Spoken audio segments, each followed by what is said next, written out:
till now, if we are trying to cover a larger area, so in cases of plexus blocks, definitely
on your target and your precision and the margin of error that is going to be there, we can choose the appropriate size. Just larger gauge, larger active tip, more lesion.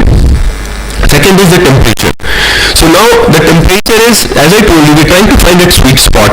Increase in temperature will definitely increase the lesion size. But if we go beyond a certain temperature, there going to be a tissue charring and the entire radiofrequency procedure will become ineffective because there will be no transmission, there will be a blockade.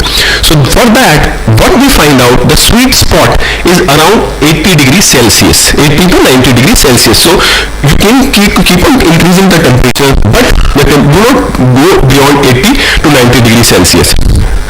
Now one more thing which is again important is that our target is to have a tissue temperature of beyond 45 degrees, and that can only be achieved if we are in the yellow or the orange zone. Therefore, here I am talking about the standard RF. So therefore, your lesion, your target has to be in this region. Along with that, you need to be very clear with respect to the anatomy of the nerve, because your active tip has to be in direction to your the direction of the nerve that you are trying to target. So we talked about that. Then was the duration. Again, increased duration will increase your lesion size, but at the same time, that sweet spot that I have been talking about, that is around 60 to 90 seconds. So how do we do it? We do a cycles of temperature, increasing temperature, and each cycle will be of around 60 to 90 degree, 60 to 90 seconds. Tissue characters definitely plays an important role. We have already discussed. This we have talked. So what we are looking for is, we try to avoid those pool of fluids which can be in the form of blood or CSF, because that will cause an irregular lesion, and that will make our electric dissipation, and the lesion and will become unpredictable. Now a brief about nerve stimulation. So before we do an ablation, we go for a diagnostic block, and once the patient has a leak, we go for an ablative procedure.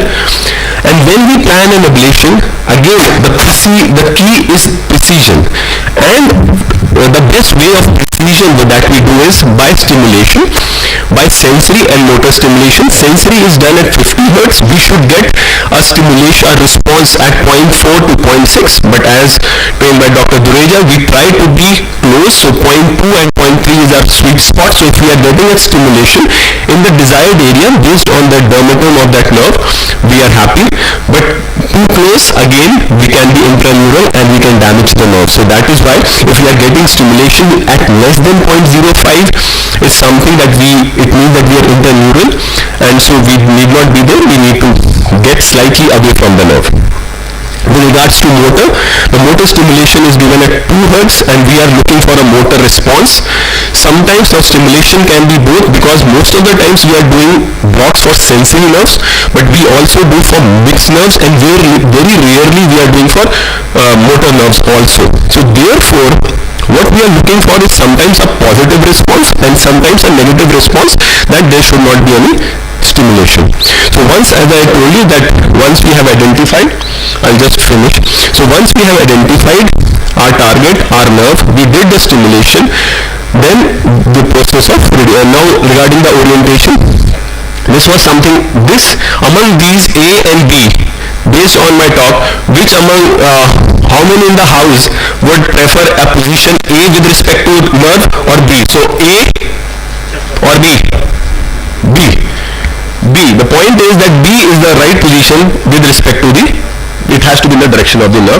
So this is the most common thing. So this is the exact position of the active tip which has to be there at the superior articular process and the transverse process. What can go wrong? Everything and anything in the system and in the machinery can go wrong. Now a brief about the pulse radio frequency. In continuous radio frequency, what we are basically trying to do is, we are increasing the temperature, causing coagulation, causing bilirubin degeneration, and stopping the transmission. So high current at continuously. When we talk about pulse radio frequency, there are bursts of high currents, and we make sure that the tissue temperature does not go beyond 42 degrees. because so does it, where do we stand? So this is not actually an ablative procedure, it is more into neuromodulatory procedure, and hopefully we will be having a talk on peripheral neuromodulation, so they will be, I think, discussing more about it. But yes, yeah, done, sir. So this is right. So these are the indications for which, and most of them hopefully we will be doing it. This is the level of evidence for it. Thank you so much. Any question? One of the question? Dr. Dhruv, what's the role of a cool RF? Ma'am, we have a talk about it. Cool RF is like, it gives us a margin of error because the lesion size. Now, if again, we have a fine. Fine, we'll cover that. Yes, sure. Any other question from here? Other they will say we are not given chance. I think it is most interactive than